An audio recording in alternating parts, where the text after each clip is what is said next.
America में एक के बाद एक बैंक के डूबने के बाद पूरी दुनिया में बैंकिंग सिस्टम को लेकर एक बार फिर से नई बहस शुरू हो गई है। लेकिन अमेरिका में शुरू हुई इस दिक्कत का असर भारत पर नहीं पड़ेगा, इसको लेकर सरकार स्पष्ट कर चुकी है। इस बीच बेहतर बैंकिंग प्रबंधन के लिए आरबीआई के गवर्नर को पुरस्कार भी मिला है। अमेरिकी बैंकिंग सेक्टर का संकट गहराता जा रहा है। सिलिकॉन वैली बैंक और सिग्नेचर बैंक के डूबने के बाद एक और बैंक भी बंद होने के कगार पर है। बीते 5 दिन में अमेरिकी बैंक फर्स्ट रिपब्लिकन बैंक के शेयर काफी गिर चुके हैं। एक महीने में यह गिरावट 70.30% की रही।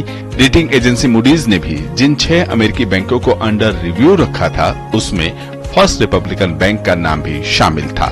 हालांकि फर्स्ट रिपब्लिकन बैंक ने पर्याप्त नकदी होने का दावा किया है, लेकिन यह दावा निवेशकों पर असर नहीं डाल सका है और निवेशकों ने धड़ाधड़ बैंक के शेयर बेच दिए हैं। इस बीच अमेरिका में तीसरे बैंक के डूबने से बचाने के लिए 11 बैंकों का एक समूह आगे आया है। फर्स्ट रिपब्लिकन इस बार अपने प्रतियोगी द्वारा बचाए जाने वाले नवीनतम बैंक बन गया है। 11 उधारदाता बैंकों के एक समूह का कहना है कि वह फर्स्ट रिपब्लिकन बैंक को जमा और पूंजी के तौर पर $30 अरब की सहायता देंगे, जिसके तहत bank of America, city group, JP Morgan chase और वेल्स फार्गो $5 बिलियन जमा करेंगे। वहीं Goldman Sachs and Morgan Stanley $2.5 billion जमा करेंगे। अतिरिक्त $5 अरब 5 अन्य बैंकों की ओर से दिए जाएंगे। अमेरिकी वित्त मंत्री फेड चेयरमैन ने बैंकों के इस निर्णय का स्वागत किया है। उन्होंने कहा कि बड़े बैंकों के एक समूह द्वारा यह समर्थन स्वागत योग्य है।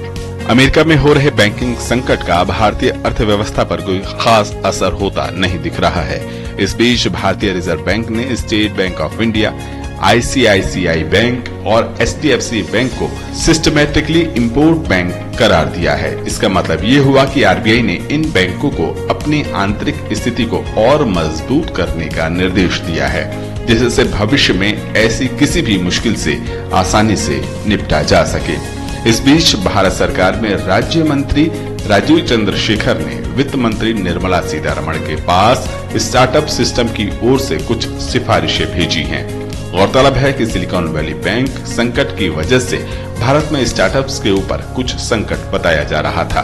राज्य मंत्री ने वित्त मंत्री से सिफारिश की है कि भारत के स्टार्टअप के लिए भारतीय बैंकों में और ज्यादा सुविधाएं दी जाएं, जिससे वे भारत में बैंकों से कर्ज लेने के लिए प्रोत्साहित हों।